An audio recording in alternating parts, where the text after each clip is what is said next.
Hello everybody, and welcome back to my YouTube channel. So I just want to chat with you a little bit about preferences when it comes to getting microlocs.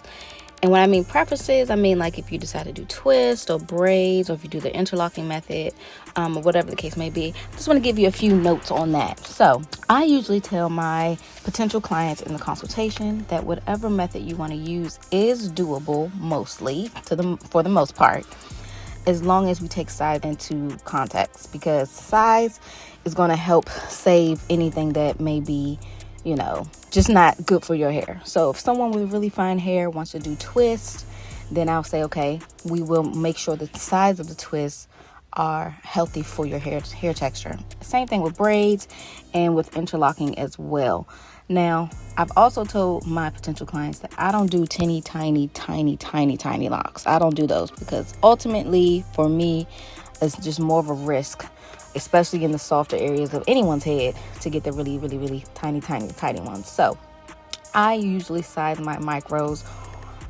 They're customized in a sense to the person's hair texture.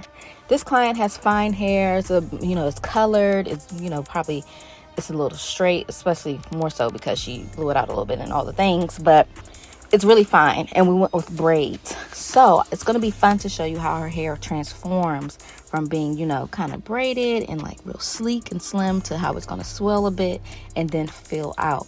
I thought braids was a good choice for her too, because her hair is a bit fine, they're more likely to stay put than twists where they'll just unraveled immediately. Okay.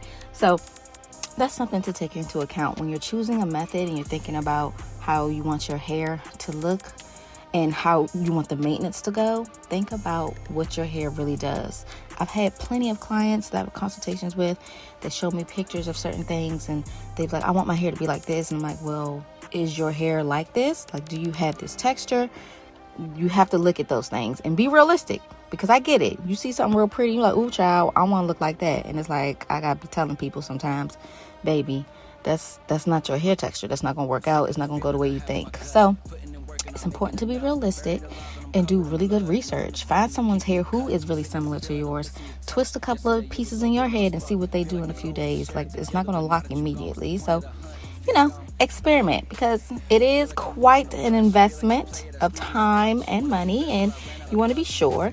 Now, say you don't like something and you want to take them out. Ain't nothing wrong with that. Don't let nobody make you feel like you can't undo your hair just because you did all of this. And girl, do what you want to do, because your hair is on your head all the time and not on nobody else's. Okay, amen. Thank you. Okay, anyways, that's all I had to say. Hopefully you enjoyed this install. It was pretty simple, pretty straightforward. 2 days. I think the first day was about like 9 to 5, and then the second day maybe 9 to 3 maybe. I'm not all the way sure. The times just best together. But if you have any questions, leave them below. I'm working through all the comments that I have already, so bear with your girl. I'm only one person. Happy Christmas. It's almost Christmas time. I hope you guys have a great holiday. Ta-ta.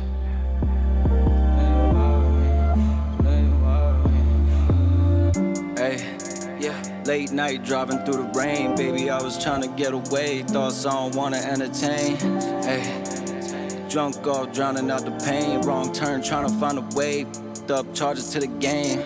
Hey, late night driving through the rain. Baby, I was trying to get away. Thoughts I don't wanna entertain. Drunk off, drowning out the pain. Wrong turn, trying to find a way. Up charges to the game.